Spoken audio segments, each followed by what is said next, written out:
dia 21 de março de 2024, segunda aula de tributos em espécie.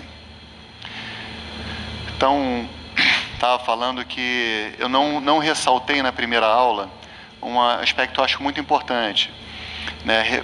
Já sei que todos vocês dão valor à disciplina e acham que é importante estudar os impostos, né, os tributos em espécie, mas uma coisa que eu falei com vocês, né, e que lá no Tributário 2 eu não falei aqui, que eu acho que é importante que vocês tenham essa dimensão, principalmente o pessoal que está no começo da faculdade, é que o direito tributário, pessoal, ele está na nossa vida o tempo todo, sabe? Esses impostos que nós vamos estudar, eles são o dia a dia da vida de uma pessoa adulta, certo?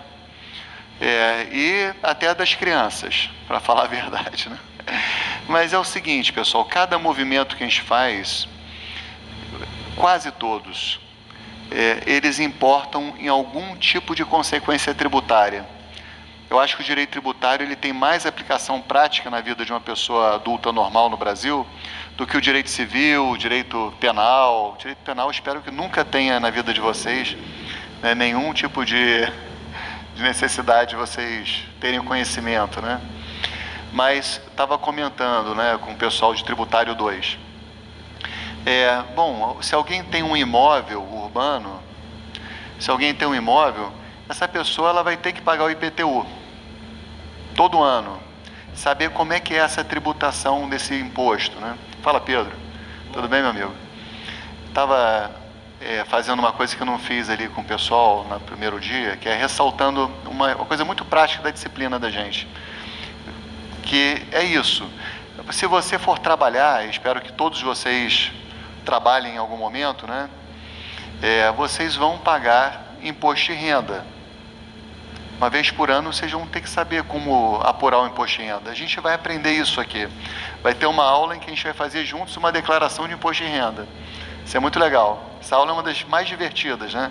Que a gente pega um aluno e aí a gente cria um monte de coisa. Quantos filhos ele tem, né? Normalmente são os monitores, né? Que ficou mais livre para fazer. A gente vai fazer uma declaração de imposto de renda da pessoa física aqui juntos. Se vocês não trabalharem, né, vocês vão ter que pagar o imposto de renda provavelmente também, porque se vocês não trabalharem para se sustentar, provavelmente vocês vão ter algum rendimento de alguma aplicação financeira, e a depender do montante dessa aplicação financeira, vocês terão que pagar imposto de renda também, tá?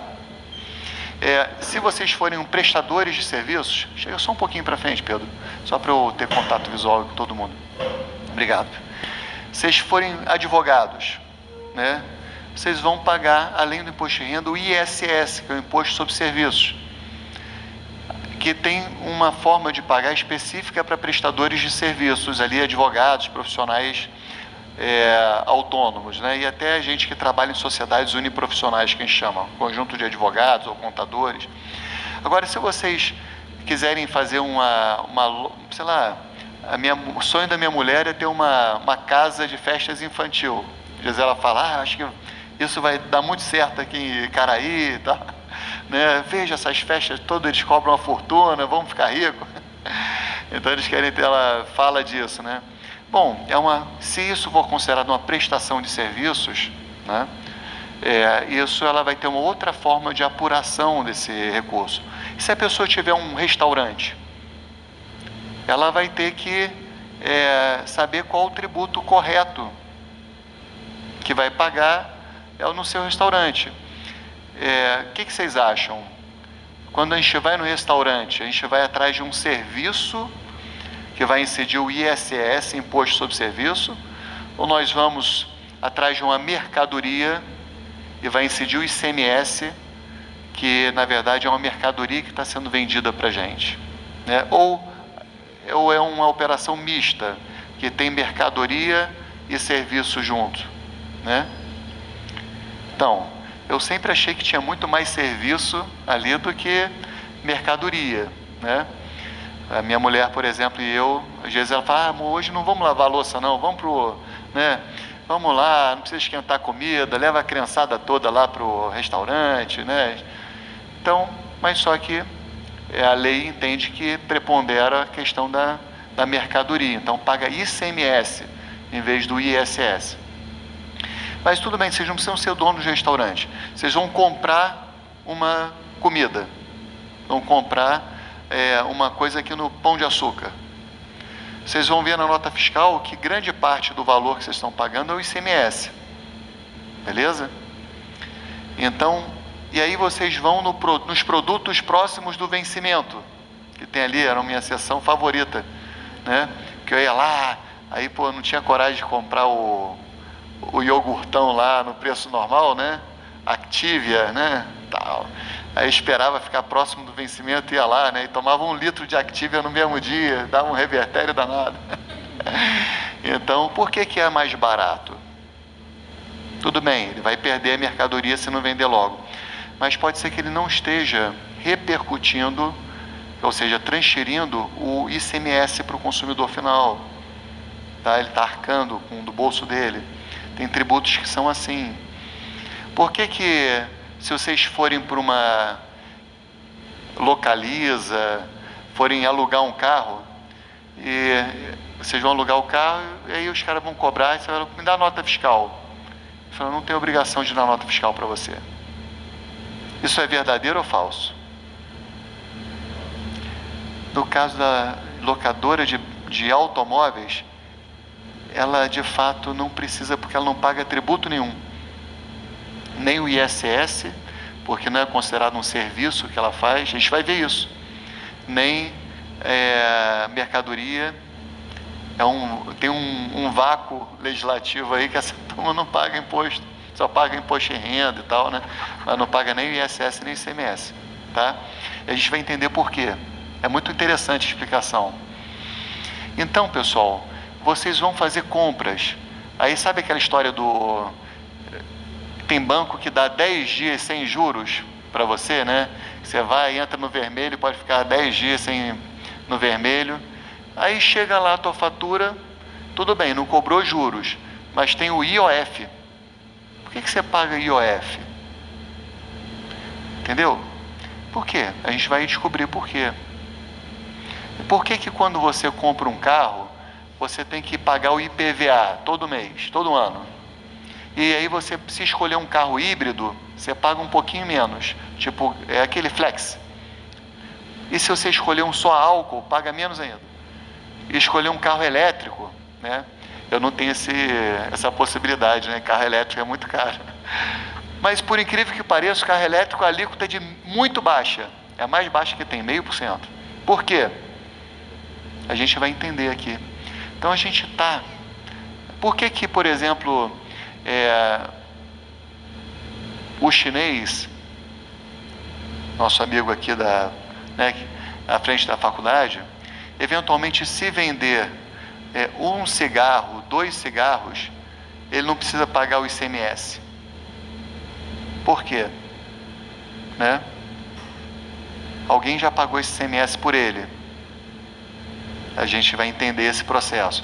Então a gente vai ver, pessoal, que na prática, para o exercício da cidadania mesmo, né, o direito tributário ele está presente o tempo todo. Para a gente entender as notícias de jornal, para a gente entender as emendas constitucionais, para a gente entender o que os políticos estão debatendo, a gente precisa conhecer até para a gente não ser passado para trás. Tá legal? Por exemplo, a candidata Soraya, ela propunha um imposto único, lembra? Que ela era uma das propostas. Que é uma proposta que já existia, que era defendida em 89 pelo Caiado, quando ele foi candidato à presidência, né? O Caiado, ele hoje é governador de Goiás, se eu não me engano, né? Então, gente, essa proposta não pode. Eles defendem, né? Mas ela esbarra em cláusula pétrea. Dificilmente, só se eles fizerem uma nova Constituição. Então, quem votou nela esperando poder ter um imposto único, ia se decepcionar, porque essa proposta é incumprível, né? Não dá para cumprir, certo? E a gente vai entender o porquê nas aulas. Então, são coisas que tornam a nossa disciplina muito, muito importante mesmo para a gente conseguir entender o mundo, conseguir exercer nossa cidadania. Tá legal? Entendido? Esse papo eu queria ter tido com vocês, mas na correria de terça-feira eu não consegui. Bom, aí a gente estava falando na aula passada sobre o que é tributo, né? E a gente disse que o tributo é uma prestação, né? Quando a gente fala em prestação, e aí eu me confundi no quadro, primeiro eu botei prestação, depois obrigação, lembra? Né?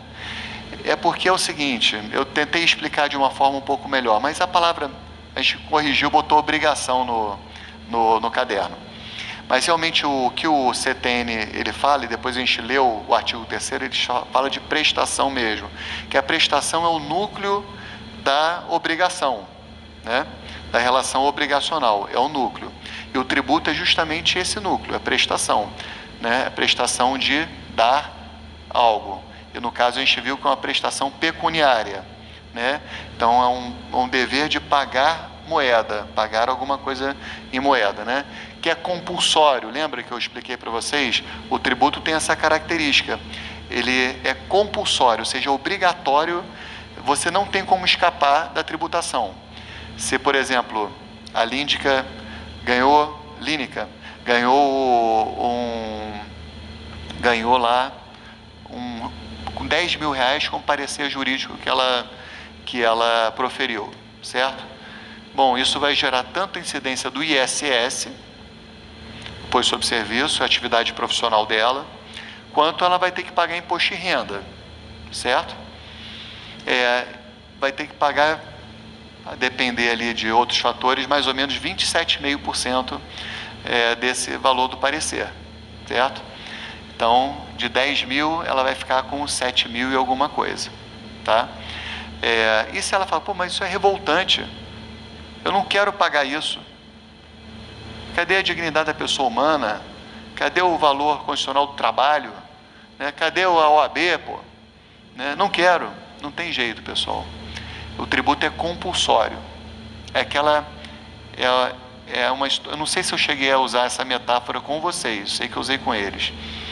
Mas a ideia é o seguinte, o governo, o Estado, ele precisa de dinheiro, né? Precisa de dinheiro para se manter, né? Para pagar os servidores públicos, para manter essa universidade, para pagar a conta de luz do ar-condicionado. O Estado precisa de dinheiro. E ele vai identificar pessoas que exteriorizam riqueza, né? Exteriorizam algum tipo de riqueza. Quando o sujeito tem um imóvel urbano, ele exterioriza uma riqueza. Quando ele tem um carro, ele exterioriza a riqueza. Quando ganha dinheiro com parecer, exterioriza a riqueza. Então, são situações que revelam riqueza, e aí o Estado vai e pede uma parte dessa riqueza, certo?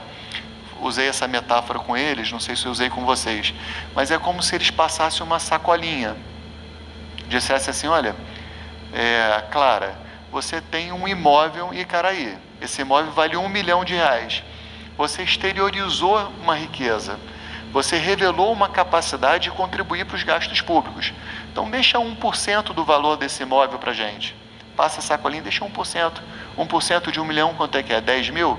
Deixa 10 mil, é o IPTU. IPTU é justamente isso. Você revelou riqueza, ele pede uma parcela dessa riqueza para poder pagar a CLIM, né? Companhia de Limpeza de Niterói, os professores do município, os guardas municipais, certo? Maria Fernanda, por exemplo, Marias Fernandas, cada uma tem um carro, beleza? Cada um tem um carro. E aí, tem um carro, cada uma tem um carro de R$80 mil, né?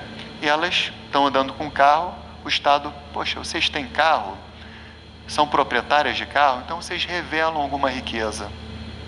Vocês exteriorizam riqueza.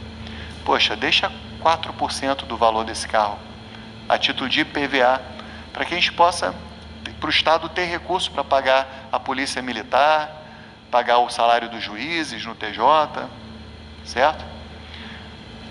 A Línica ganhou os 10 mil, lá no parecer dela.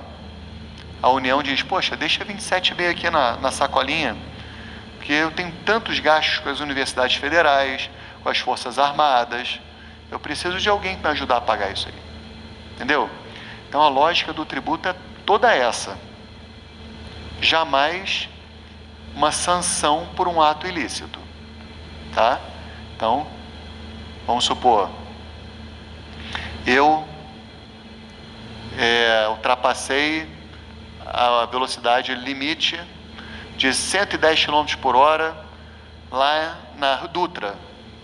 Aí passei, fato real, passei, acho que era 112. Aí chegou a 113, coisa assim. Chegou a multa lá em casa, né? Aí, pelo que eu me lembro, foi a única multa que eu levei. Um tempão dirigindo. Mas estava lá, a multa. Bom, sanção por ato ilícito. Isso não é tributo, pessoal. Isso é multa, vai ajudar nas despesas públicas, mas não tem nada a ver com tributo. Tributo, então, é essa prestação que é pecuniária em moeda, né? Compulsória, que não constitui sanção por ato ilícito, que é instituída por lei. E por que tem que ser instituída por lei? E aí, desculpa, Marcelo e Línica, tá? Pedro já escutou isso também, mas estudou já semestre passado. Por que é importante que o tributo seja instituído em lei, pessoal? A explicação é a seguinte, no fundo é a seguinte. Pensa bem, vem o Estado e quer pegar um dinheiro teu e levar para os cofres públicos, certo? E é compulsório. Você não fez nada de errado, ele olha para você, você tem dinheiro, me dá uma parte dessa riqueza. Imagina se essa atitude do Estado não fosse uma atitude regulamentada. Se ele pudesse fazer isso a seu bel prazer. Como fazia antigamente, pessoal. Como fez na Inconfidência Mineira, como fez na festa do chá dos Estados Unidos, como fez lá com João Sem Terra, lá com os barões ingleses. Quase todas as confusões, revoltas, revoluções, foram em razão de uma atividade tributária não regulamentada, certo? Tem um ditado que diz que o poder de tributar é o poder de destruir, quando ele não é regulamentado, certo? Quando a gente vê na literatura isso está muito claro, e o filme do Robin Hood, o que acontecia? Aquele rei, que era o João Sem Terra, ele cobrava tributos de forma extorsiva, lembra? Cobrava tributos de forma extorsiva. E aí ele ia lá, roubava dos ricos, dava para os pobres, né? Estou dizendo que isso é correto, não, né? Mas o contexto foi esse lá da Magna Carta de 1215, que depois vai impor, na Magna Carta vai ter um artiguinho dizendo, olha, não pode ter tributação sem que haja autorização do nosso conselho aqui, que era o parlamento local, certo? É a origem do princípio da legalidade tributária, certo? Esse poder de tributar, se não for regulamentado, é o poder de destruir. Então, o que o cidadão vai fazer, pessoal? Qual é a lógica da coisa? Como é que a gente... quem é que fala pela gente no parlamento, no governo? São os nossos representantes. São os nossos parlamentares, né? Então, os nossos deputados, senadores, né, vereadores, eles que falam pela gente, eles nos representam, certo? Nossa democracia é representativa. Então, é como se a gente chegasse para o governo e falasse assim, olha, eu permito que você faça essa, entre aspas, violência aí de invadir meu patrimônio contra a minha vontade e tirar uma parte dele e levar para os gastos públicos, porque eu entendo perfeitamente que é necessário aí que o Estado ele tenha dinheiro. Mas eu te autorizo a fazer isso no limite de 27,5% no imposto de renda, no limite de 5% do ISS, entendeu? Olha, se eu for locatário do imóvel, não pode cobrar o IPTU não, só se eu for proprietário. Então, nós, cidadãos, né, por nossos representantes, a gente vai dizer o seguinte, olha, eu permito que você invada, mas dentro desses limites. que são estabelecidos por lei. Eu gosto de usar isso, é como se fosse o não é não, certo? Eu vou permitir que você vá até aqui. A partir daqui é não, certo? A partir daqui não pode avançar. E quem é que vai dizer até onde o Estado pode ir nessa atividade tributária? É a lei. A lei é aprovada por quem? Pelos parlamentares, que são quem? São os representantes da gente. É como se o povo dissesse, ó, tudo bem, vá lá e diz isso. Diz que a gente aceita até aqui. Ah, não está achando que está muito? Vai chamar parlamentares na próxima eleição que tenham uma proposta de reduzir a tributação. Está achando que o Estado precisa de mais recursos para garantir mais direitos sociais, por exemplo? Vai chamar parlamentares que aumentem essa liberdade do Estado de invadir seu patrimônio e pegar mais dinheiro. Entendeu? Por isso que o tributo é uma prestação pecuniária, compulsória, em moeda, né? Que não constitui sanção por ato ilícito, instituído por lei, tem que ser por lei, justamente para não ser uma atividade de violência. E a interpretação e aplicação dessa lei, pessoal, tem que ser uma interpretação e aplicação na literalidade da lei. Você não pode, eu estou achando que essa lei me dá o poder de tributar um pouquinho mais. No direito administrativo, a gente estuda os atos vinculados, certo? Esse ato é vinculado, ou até mais do que vinculado, porque o CTN fala que é plenamente vinculado. Não pode escapar nem um pouquinho daquilo que a lei determina, que é aquele sexto requisito que eu falei na última aula, tá? Revisão, tá, pessoal? Fiz a revisão do que a gente estudou, certo? Então, já sabemos o que é tributo, certo? Tributo é isso que eu expliquei para vocês. Essa explicação com esses requisitos todos, na disciplina lá da gente, a gente só vai ter mais para frente, lá para a 10ª aula, mais ou menos, tá? E aí eu vou trazer mais detalhes ainda. Aqui eu tenho que ser um pouquinho mais simplificado, porque não dá tempo. Bom, agora, eu pago a tarifa de ônibus, certo? Quando eu pego um ônibus, eu pago lá o valor da tarifa de ônibus. Essa tarifa de ônibus é tributo? Ela não é tributo, pessoal. Por que não é tributo? Porque, primeiro, eu quero vir a UF. Eu posso vir de ônibus, mas posso vir a pé. Eu posso vir de bicicleta, como no inverno venho bastante de bicicleta. Eu posso vir de Uber. Posso vir, sei lá, de skate. Seguinte, eu não sou obrigado a pagar a tarifa de ônibus. Tá? Não é obrigatório esse pagamento. Então, não é compulsório. Agora, se eu entrei no ônibus e gerei a roleta lá, né? Agora a roleta só libera se a gente tiver a liberação do motorista ou Rio Card, né?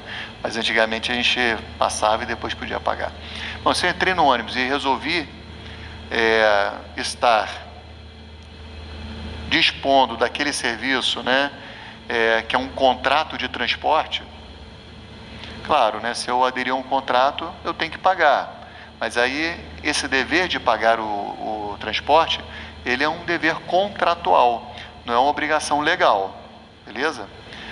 Para essas coisas que a gente pode ou não fazer, por exemplo, eu vou atravessar a ponte Niterói, tá? Posso pegar meu carro, atravessar ou pegar a barca.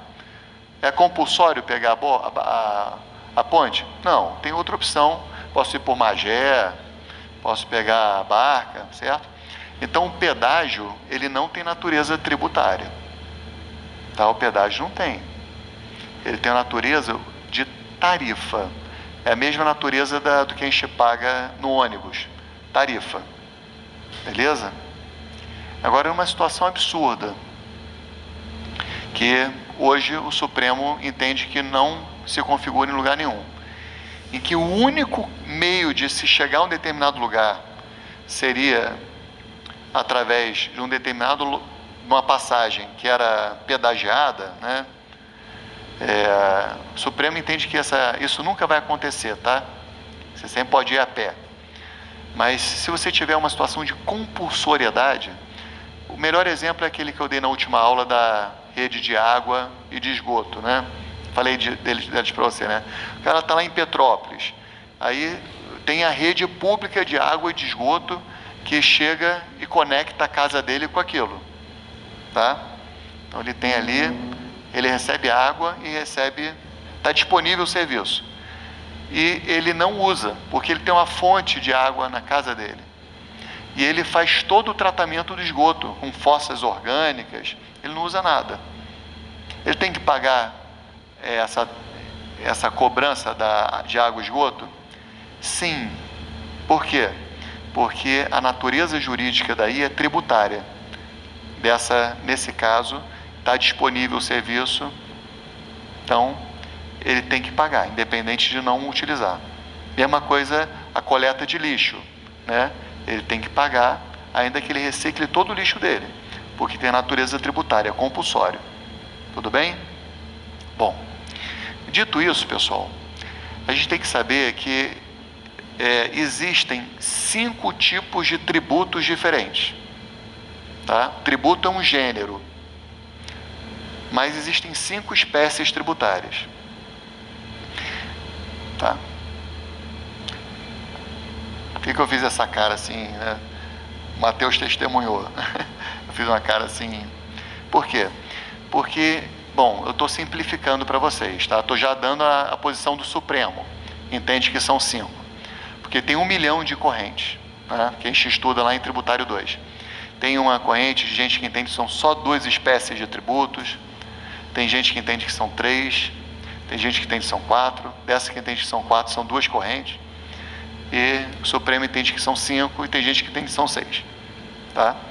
Mas para a gente aqui, que a gente já está indo direto ao ponto, tá? Porque a gente tem que focar no nosso objetivo, que são os impostos em espécie, o Supremo entende que são 5 as espécies de tributo. Eu vou falar quais são e depois eu vou explicar cada uma delas, tá? Os tributos são ou impostos,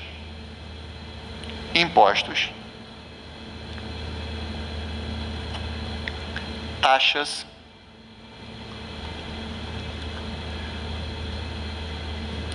contribuições de melhoria,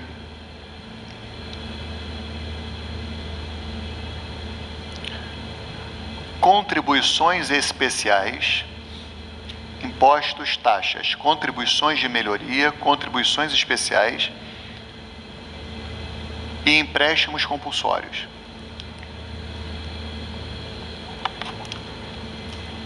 Você já sabe disso tudo, tá, Pedro? Se te servir como revisão,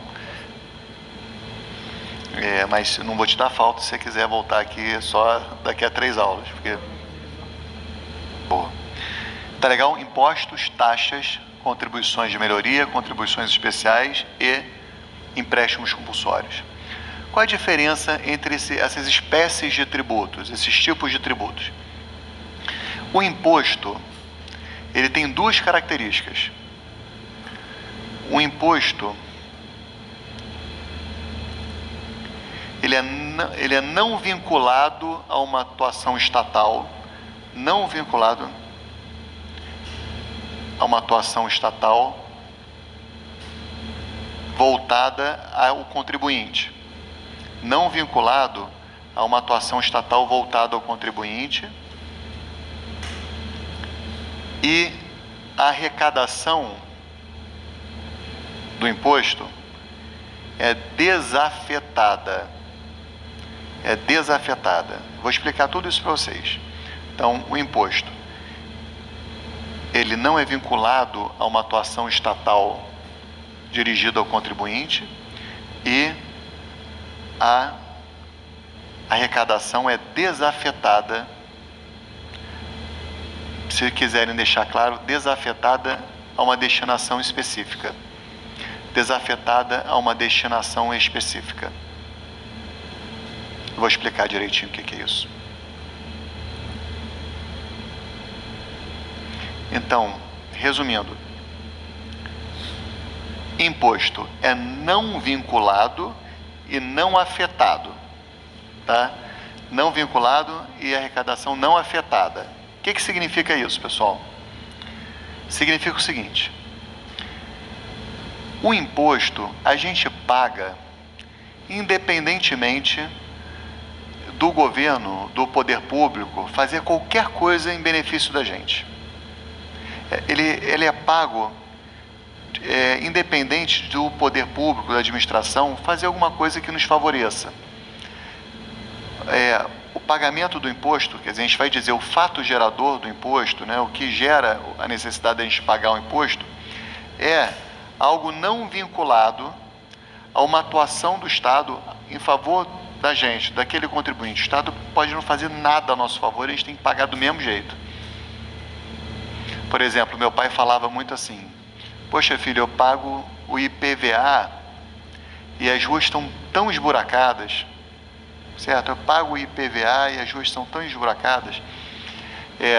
Aí tem um problema, porque o IPVA, tudo que tem I na frente, é um imposto. É um imposto sobre propriedade de veículo automotor, nesse caso. IPVA, ele tem que ser pago simplesmente porque a gente exteriorizou riqueza, revelou capacidade contributiva. Meu pai tinha um carro, passa a sacolinha aí que você exteriorizou riqueza, certo?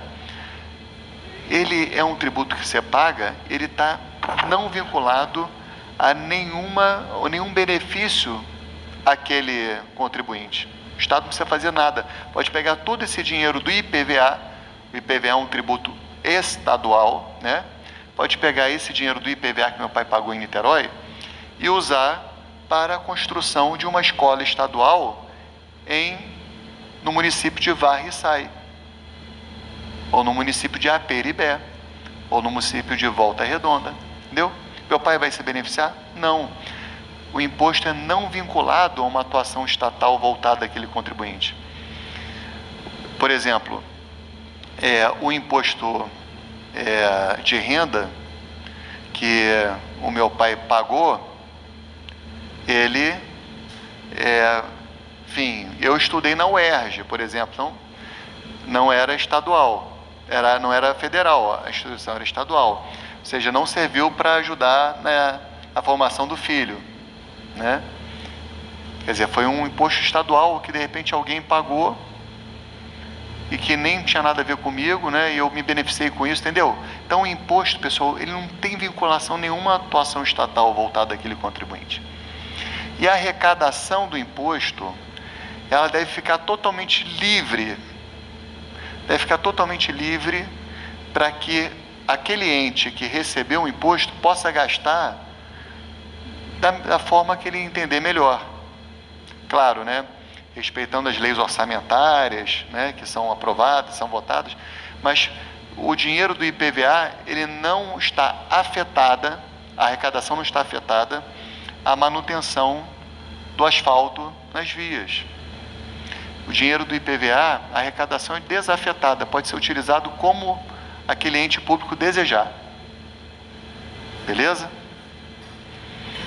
Essa é a regra geral. Tem algumas exceções, tá? A Constituição prevê 8 exceções para essa regra geral. Mas eu não vou falar delas para vocês. Vou falar para o pessoal de Tributário 2. Porque senão também, se eu for... Não tem sentido eu ficar aprofundando sem a necessidade para a nossa disciplina, tá? Então, imposto não vinculado e arrecadação não afetada. Tudo bem? Essa é a característica do imposto.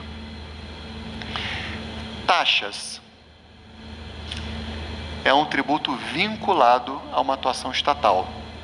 Ele é vinculado a uma atuação estatal relacionada a um serviço público,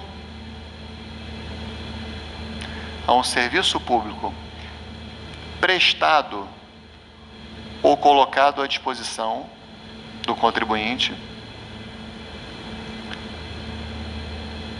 serviço público prestado ou colocado à disposição, e aí eu vou pedir para vocês botarem uma vírgula e eu vou explicar o que é. de natureza específica e divisível, vírgula, de natureza específica e divisível. Serviço público efetivamente prestado ou colocado à disposição de natureza específica e divisível. Essa é a primeiro fato gerador de taxa, ou também outra possibilidade de cobrar taxa, ou o exercício do poder de polícia, ou o exercício do poder de polícia. Eu vou explicar tudo isso para quem está no começo da faculdade. Ou exercício de poder de polícia. Então, taxa vinculada ou a um serviço público efetivamente prestado ou colocado à disposição, de natureza específica ou divisível, e a taxa também pode ser cobrada pelo exercício do poder de polícia. Tá? A CTN vai falar o exercício regular do poder de polícia. Exercício do poder de polícia. Vou explicar, tá? O que isso significa? Primeiro, a taxa então é diferente dos impostos. O imposto é não vinculado a uma atuação estatal. Quando a gente paga a taxa, é porque o Estado vai fazer alguma coisa a nosso favor, ou em relação a gente, beleza? E essa coisa que o Estado vai fazer em relação a gente, ou ao contribuinte, aquele que paga a taxa, pode ser duas coisas. Ou ele vai fazer um serviço público, ou ele vai exercer o poder de polícia, tá? Ou exercer o poder de polícia. O que é serviço público? Vamos para o primeiro tipo, que é a taxa de serviços, tá? O que são esses serviços públicos específicos e divisíveis, colocados à disposição ou efetivamente prestados? Existem dois tipos de serviço público que o Estado pode oferecer para a gente. Existem os serviços que são universais ou uti universi, são os serviços que beneficiam a toda a população de forma universal. Exemplo, o serviço público de iluminação, a iluminação pública. A gente consegue saber quem é que está sendo mais beneficiado, menos beneficiado, quem se beneficiou. Por exemplo, tem um amigo que é deficiente visual. Ele é beneficiado pelo serviço de iluminação pública? Eu teria a tendência a dizer que não. Mas se a rua fica mais iluminada e mais segura, eu acho que indiretamente sim, né? O serviço público de segurança pública. Dá para a gente dizer quem é que foi mais beneficiado, quem foi menos beneficiado por aquele carro da polícia que foi rodando aí, Niterói Presente, por exemplo? É difícil dizer. Agora, tem alguns serviços públicos que você consegue quantificar o benefício daquela pessoa, identificar direitinho quem é que está sendo beneficiado. Exemplo, o serviço de prestação jurisdicional. Por exemplo, o serviço que os juízes prestam para... É um serviço público, eles prestam para compor uma lide, né, para resolver um conflito entre pessoas. Então, se eu entro com uma ação, ajuizo uma ação, buscando esse serviço público, porque a gente sabe que a gente não pode resolver as coisas pelas próprias mãos, né? Acho que só tem uma exceção, que é o de esforço imediato, né? Mas, em geral, se eu tenho um problema com o meu vizinho, tem um vazamento. Eu posso chegar lá na casa dele, arrombar a porta, levar o pedreiro e consertar? Não posso, né? Então, eu tenho que resolver esse meu conflito, essa minha lide, utilizando um serviço público, que é o serviço público de prestação jurisdicional. Eu consigo identificar exatamente quem é o beneficiário desse serviço? Sim, sou eu. Então, isso é um serviço específico e divisível, ou uti singuli. O outro, que é universal, o pessoal chama de uti universi. O serviço público específico e divisível é uti singuli. Tá legal? Uti singuli. Vou dar um outro exemplo de serviço público específico e divisível. O serviço de coleta domiciliar de lixo. Tá? Quando existe um serviço em que a prefeitura sabe exatamente onde é que é a sua casa e vai lá na sua casa todo dia, ou 2 vezes, sei lá, 3 vezes por semana, ou 4 vezes, e vai coletar o saco de lixo que está ali na frente. Eu consigo identificar o beneficiário desse serviço, que é o proprietário daquele apartamento, né? O morador daquele apartamento. Consigo identificar a pessoa, certo? Agora, por exemplo, o serviço de limpeza de bueiros é uti singuli ou uti universe? O uti universe, ele é universal. Não sei quem é que vai se beneficiar mais com aquela limpeza, entendeu? Então, tinha uma taxa que era a taxa de limpeza urbana, foi declarada inconstitucional pelo Supremo. Por quê? Porque era uma taxa que cobrava por um serviço uti universe.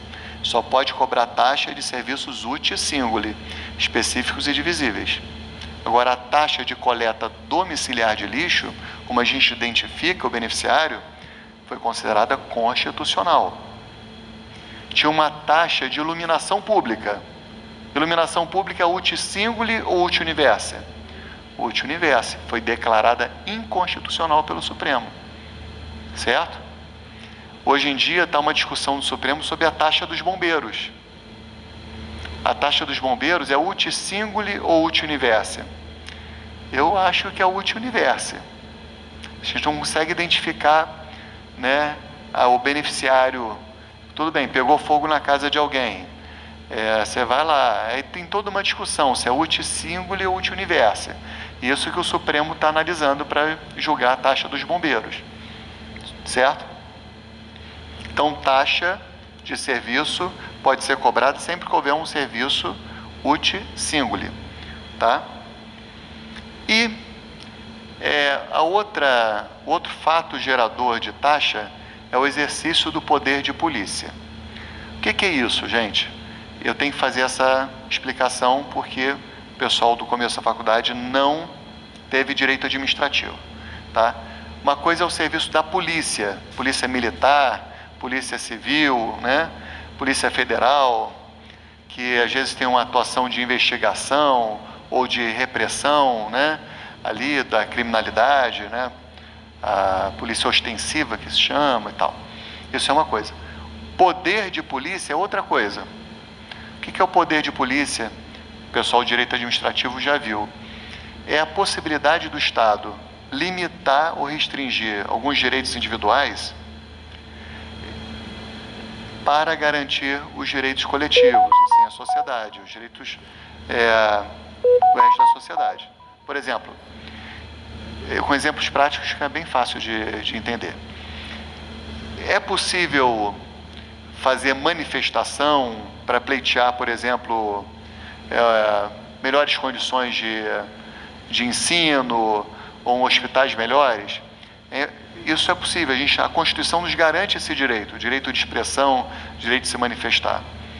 Mas você pode, por exemplo, bloquear a ponte Rio-Niterói para fazer esse protesto?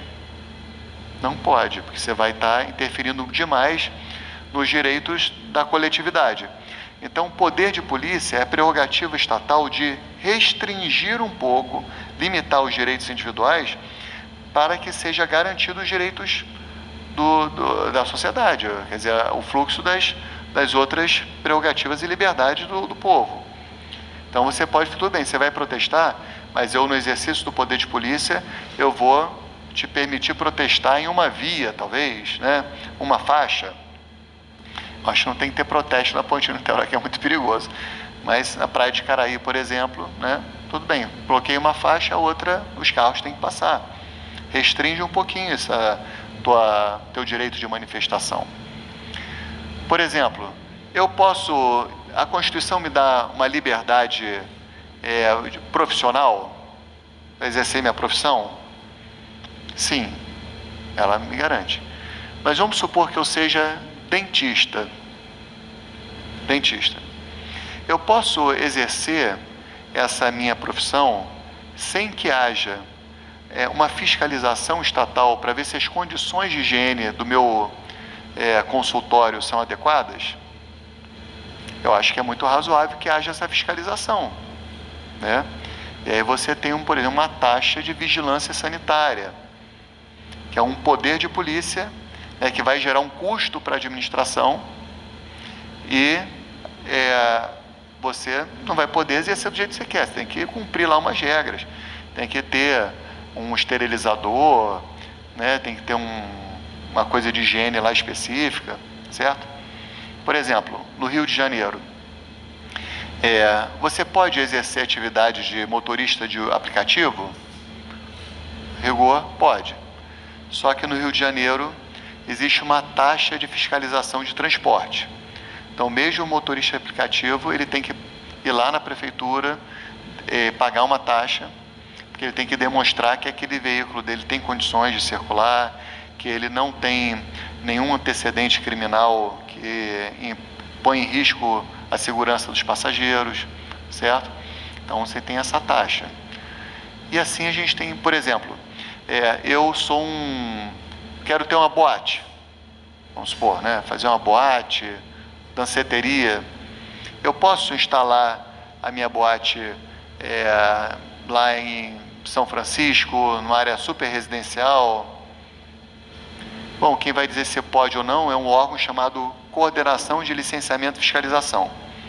Ele vai ver se o direito urbanístico, o plano diretor, lhe permite ter esse tipo de estabelecimento lá, né? Se o imóvel é adequado para esse tipo de coisa, ou se pode gerar uma tragédia de não ter saída de segurança, certo? Por exemplo, eu posso ser ourives em qualquer lugar?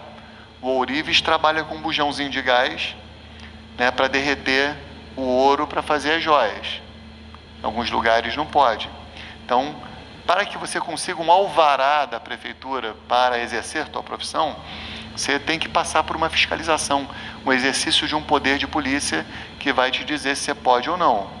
E aí você tem que pagar uma taxa de licença de estabelecimentos. É uma taxa que é relacionada a poder de polícia. Percebam, as taxas, elas são vinculadas a uma atuação estatal diretamente relacionada àquele contribuinte, beleza? Ou de serviço público, ou poder de polícia. Tá legal? E a arrecadação da taxa? A arrecadação da taxa, a lei não diz se vai ser afetada ou desafetada. Não tem nenhuma norma constitucional determinando que ela seja afetada ou desafetada. Então, quer dizer, a Constituição não determina, mas quando aquela taxa é instituída, e como é que se institui taxa, pessoal? Se institui por decreto?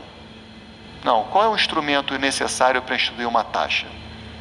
Lei, porque é tributo. Todo tributo tem que ser instituído por lei. Lembra? Que é um requisito essencial lá para ser tributo. Então, a lei que for instituir aquela taxa, ela pode prever se vai ter a arrecadação dela uma afetação a uma destinação específica ou não. Certo? Pode deixar desafetado, então o dinheiro que foi arrecadado lá para a taxa de coleta de lixo ser usado para outra coisa, certo? Ou pode ser, a lei pode dizer não, toda arrecadação vai ser afetada para CLIM ou para CONLURB, entendeu? Isso está na liberdade da lei, ela pode escolher. O imposto, a Constituição proíbe dele ser afetado, tá? Na taxa, a lei que vai determinar, certo? Exceção, a taxa judiciária. O Supremo tem uma decisão dizendo que todo recurso auferido com a taxa judiciária deve ser destinado ao Poder Judiciário. É afetada a taxa judiciária, tá? E curiosidade, pessoal, até pouco tempo atrás era isso, não sei se manteve, mas o segundo tributo que gera mais arrecadação para os estados é a taxa judiciária. Em primeiro lugar, o ICMS, em segundo lugar, a taxa judiciária. Muito depois o IPVA, né? E o ITD, que é o Imposto de Heranças e Doações. Tá? Então, a taxa judiciária, o Supremo entendeu que tem que ser toda para a judiciária. Beleza, isso é a taxa. Contribuição de melhoria, que é o outro tributo. Terceiro tipo. Deixa eu falar uma coisa da taxa, rapidinho antes aqui. A taxa tem uma característica interessante também, que se chama referibilidade. Referibilidade, tá? O que significa referibilidade? Significa que o valor que é cobrado pela taxa, ele tem que guardar alguma referência, alguma relação com o custo daquela atividade estatal, certo? O valor que é cobrado do contribuinte tem que ter alguma referência com o custo daquela atividade estatal. Então, eu lembro, pessoal, que eu já estava na Procuradoria da PGM, quando se discutiu qual seria o valor da taxa de coleta domiciliar de lixo lá no Rio, tá? Eu participei um pouco desse debate. Então era assim, o pessoal fez um negócio muito legal na época, não sei se manteve, mas tinha bairros que estavam mais afastados do aterro sanitário. Então os caminhões gastavam mais combustível para chegar lá. Esses bairros muitas vezes tinham coleta noturna de lixo. Então o gari recebia adicional noturno. Então eles calculavam e cobravam a taxa por bairro, com valores diferentes, mais ou menos respeitando o custo da coleta naquele bairro, entendeu? A referibilidade é isso. Então, quanto é que custa, por exemplo, para fazer a coleta domiciliar naquele local? Custa tanto? Então, vamos lá, mais ou menos esse é o valor que vai ser cobrado. Tem que ter uma referibilidade. O Supremo tem pelo menos 2 acórdãos de taxas que não tinham referibilidade. Tem uma taxa de recursos hídricos lá do Pará, que era uma taxa de fiscalização para quem usava a água lá do Rio Amazonas e tal, né? E aí era uma fiscalização para não ter um uso excessivo, um uso equivocado. Só que essa taxa, ela tinha uma arrecadação, vou chutar um número, mas é nessa ordem de grandeza, superior a 10 vezes o valor que o Estado gastava para fiscalizar aquele negócio. Aí o Supremo entendeu que não tinha essa referibilidade, certo? Tudo bem?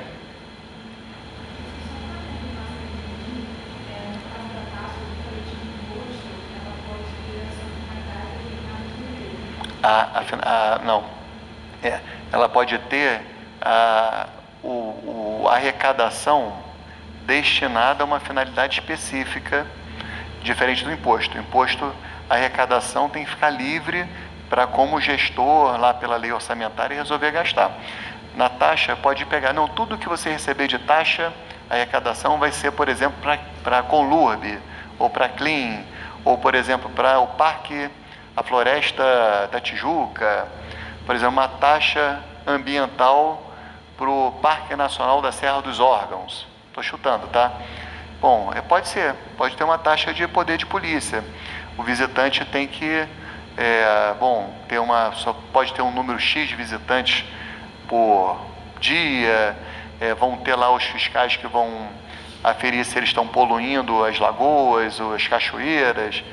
Bom, pode ter uma lei dizendo toda a arrecadação vai ser destinada para a Fundação Parque da Serra dos Órgãos.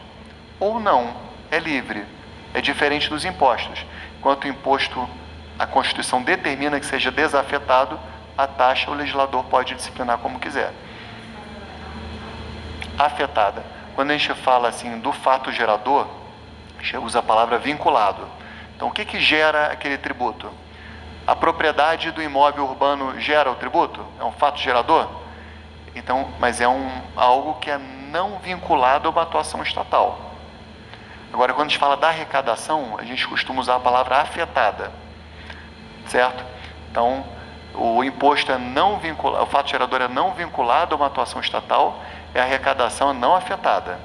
A taxa é vinculada a uma atuação estatal, e a arrecadação pode ser afetada ou não, conforme dispuser a lei que institui a taxa, com exceção para a taxa judiciária, tá?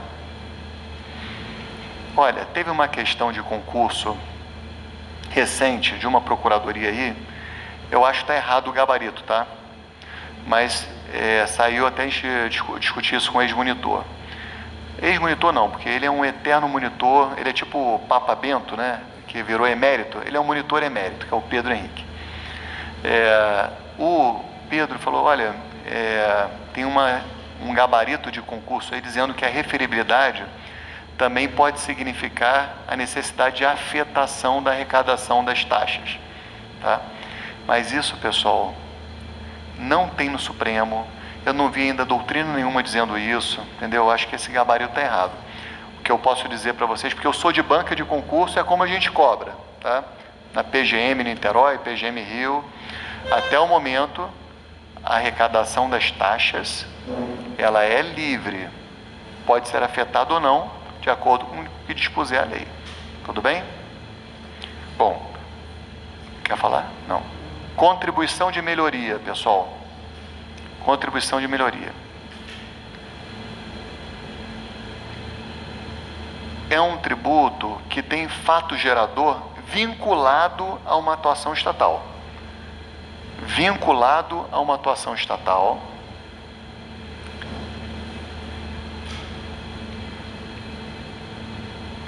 Relacionada, uma atuação estatal relacionada a uma obra pública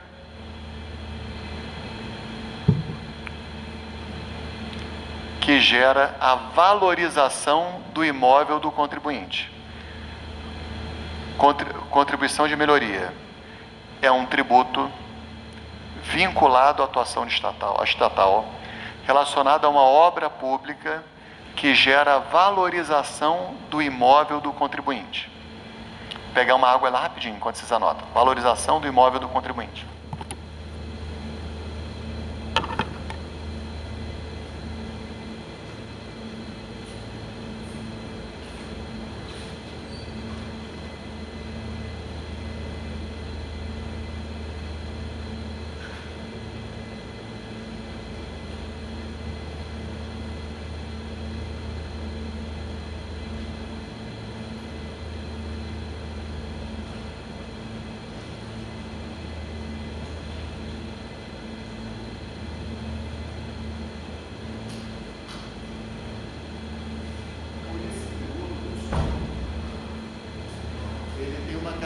Ele é pouquíssimo utilizado. Porque ele dá muita confusão, ele é muito difícil, tá, de se operacionalizar ele. E ele funciona da seguinte forma. Vamos supor que acontecesse o sonho de quase todos nós aqui. O Estado resolveu fazer a estação de metrô Presidente Pedreira, Praça 15, né? E vai ter a estação também Praça 15 Carioca, né? Linha 4, né? Linha 5, não sei, né? Então, a estação de metrô a gente vai, tipo o Eurotúnel, né? Passa por baixo, passa pela Baía de Guanabara, ali pelo fundo. Imagina, tudo de vidro, né? Pra gente ver o que tem no fundo da Baía, coisa linda, né? A gente vê lá. O que acontece, pessoal? Vamos supor que fosse criada essa estação aqui na frente da UF. Os imóveis aqui da Presidente Pedreira provavelmente sofreriam uma valorização imensa, né? Imagina, você morar no pé do metrô, estação Presidente Pedreira, Praça 15, ou Presidente Pedreira Carioca, né?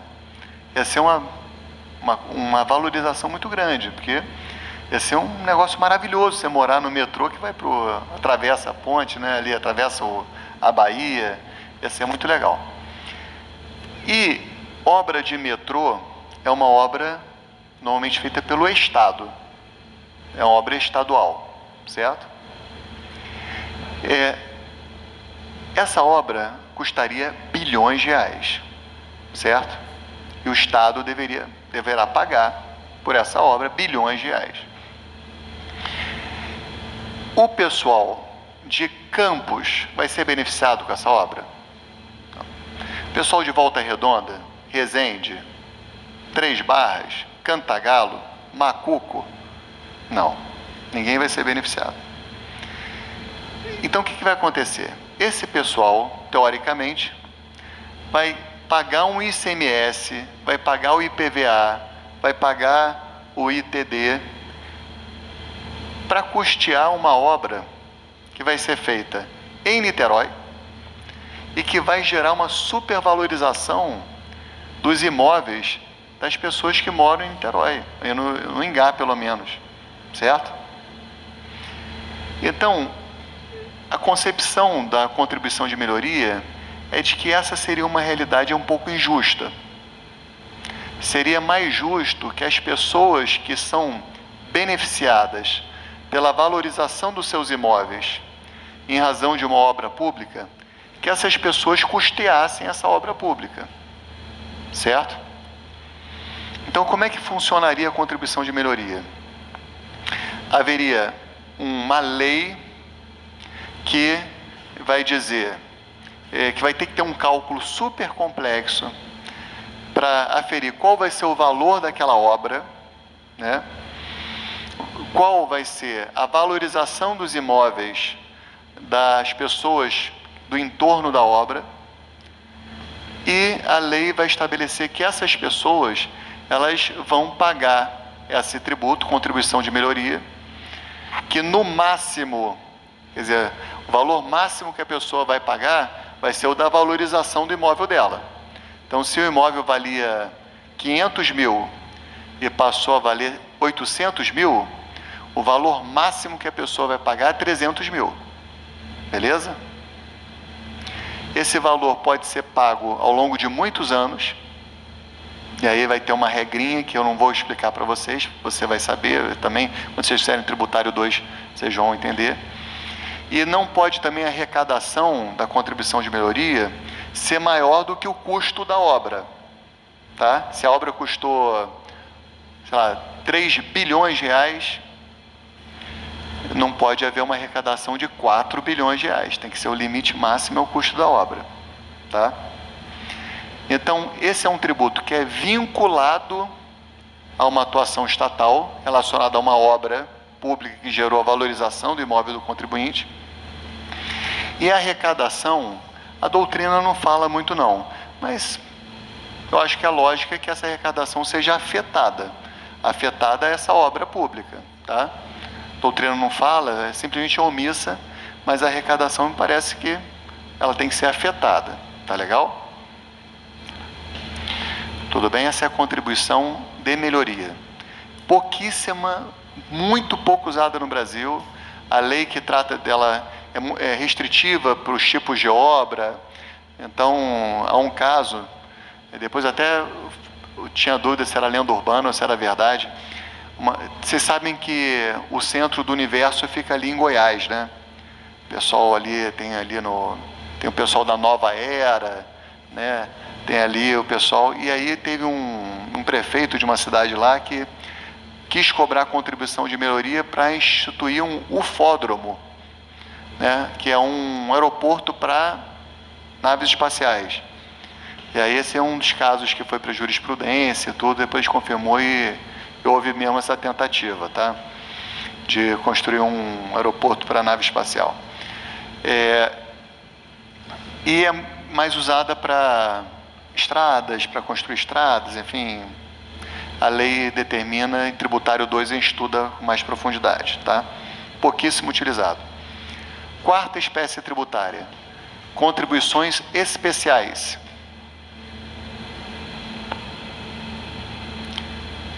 Essa é muito utilizada, pessoal. As contribuições especiais são muito importantes. Acho que depois dos impostos, são as contribuições especiais. O que caracteriza as contribuições especiais? Que já tiveram o nome no passado de contribuições parafiscais, tá? Mas já foram chamadas de contribuições parafiscais. Hoje quase todo mundo chama de contribuições especiais. As contribuições especiais, elas se caracterizam pelo fato de sua arrecadação ser totalmente afetada a uma destinação prevista em lei. A arrecadação é totalmente afetada a uma destinação prevista em lei.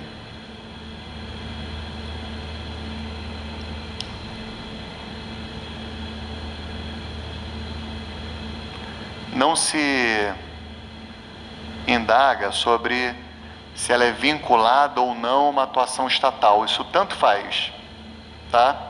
O que se olha é a arrecadação dela. Por exemplo, lá em casa nós temos uma ajudante que, com carteira assinada como empregada doméstica. Tudo bem? Então, o que acontece? Quando a gente paga o salário dela, eu tenho o dever de pagar a contribuição previdenciária, que é uma contribuição especial, a contribuição previdenciária para o INSS. Eu pago enquanto empregador, beleza? E faço o pagamento da contribuição previdenciária enquanto empregador. A empregada paga a contribuição, eu recolho o desconto do salário dela, que a lei assim determina, a parte dela da contribuição previdenciária do empregado, tá? Que eu acho que é 8%, 9%, é descontado e eu recolho para o INSS, junto com a contribuição do empregador. Contribuição do empregador e contribuição do empregado.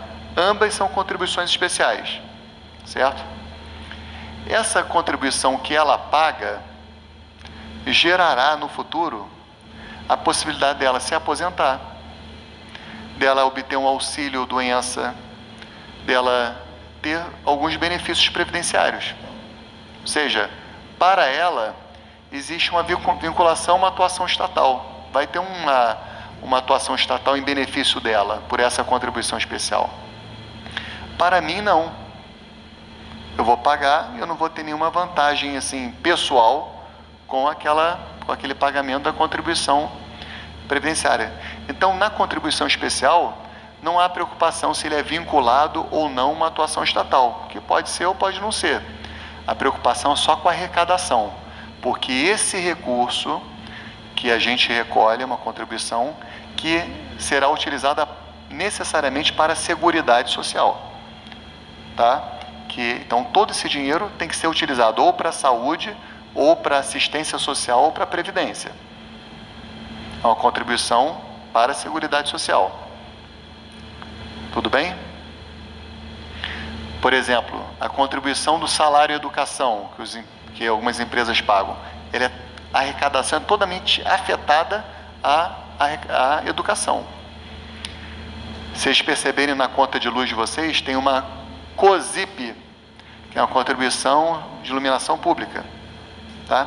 A arrecadação é totalmente afetada para a manutenção da iluminação pública. A CID, Contribuição de Intervenção do Domínio Econômico Combustíveis, ela é totalmente afetada para ou projetos ambientais na área de petróleo, ou projetos de transporte, ou subsídio do preço dos combustíveis. A arrecadação é toda afetada. Isso é uma contribuição especial, tá?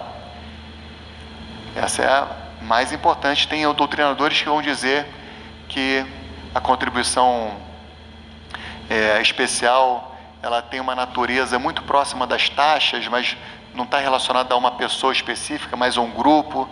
Isso é o Marco Aurélio Melo que diz isso, mas olha, não vamos nessa, Marco Aurélio Greco, mas não vamos se preocupar, isso é uma sofisticação do conceito que para a gente não vale a pena a gente entrar nesse mérito, tá? Para a gente tem que saber que contribuição especial se caracteriza pela arrecadação ser totalmente afetada a uma destinação legalmente estabelecida. Tudo bem? Última espécie tributária. Empréstimos compulsórios. Você queria perguntar alguma coisa? Não? Empréstimos compulsórios. O que é um empréstimo compulsório? E desde 1988 a gente não teve nenhum no Brasil. O empréstimo compulsório é um tributo que ele é restituível. Você paga o tributo para a União, e só a União pode instituir empréstimo compulsório, e depois de um tempo, a União ela é obrigada a te devolver aquele dinheiro. Certo? É assim, a União chega para Mateus, por exemplo, e fala: pô, você me empresta aí R$1.000? Aí Mateus diz: não empresto. Ele fala: mas é compulsório, você vai ter que emprestar. Beleza? Aí é aquela coisa. Por que que o empréstimo compulsório é tributo? Porque é prestação pecuniária, é compulsório, é em moeda, ou um algo que expresse valor monetário, não é sanção por ato ilícito, é instituído em lei e é cobrado mediante atividade administrativa plenamente vinculada. Entendeu? Ele é compulsório. Aí ele fala, ó, tá bom, me empresta, daqui a 10 anos eu te devolvo.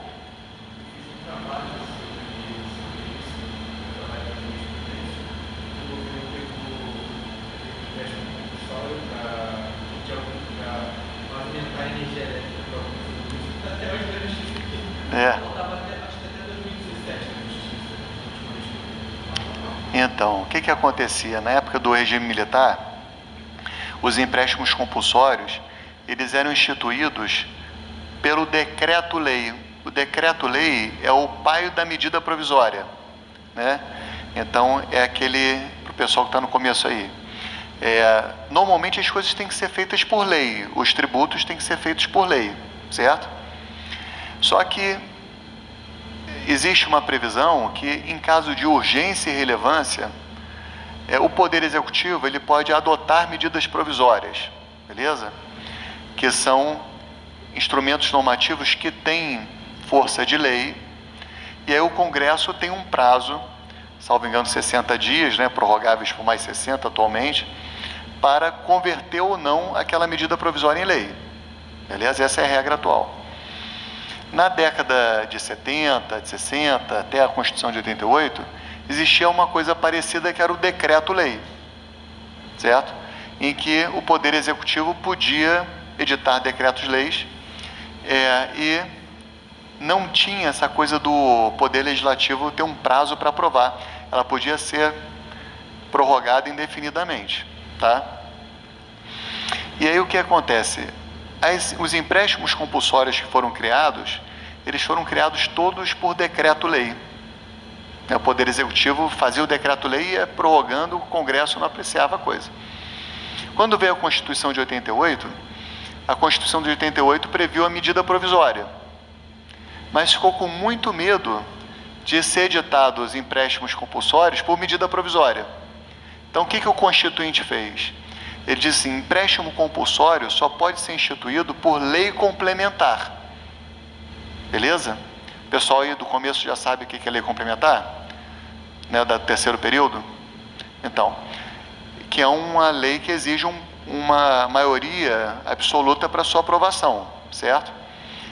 E tem um outro artiguinho da Constituição que diz assim, medida provisória não pode tratar de matéria de lei complementar. Entenderam o que eles pensaram? Então, se o empréstimo compulsório só pode ser editado por lei complementar e medida provisória não pode tratar de matéria de lei complementar, logo, não pode ser editado medida provisória para criar empréstimo compulsório. Entendeu?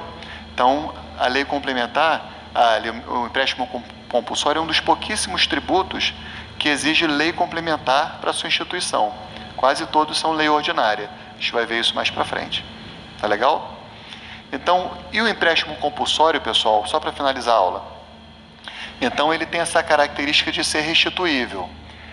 Mas, a arrecadação dele deve ser afetada à causa que gerou a instituição do empréstimo compulsório. Isso são só 3 coisas que podem gerar a instituição de empréstimo compulsório. Ou a gente tem uma situação de calamidade pública. Então, por exemplo, a pandemia poderia ter gerado um empréstimo compulsório. Ou a gente tem uma situação de calamidade pública. Ou tem uma situação de guerra, e guerra externa, não pode ser guerra civil, só guerra externa, ou iminência de guerra externa.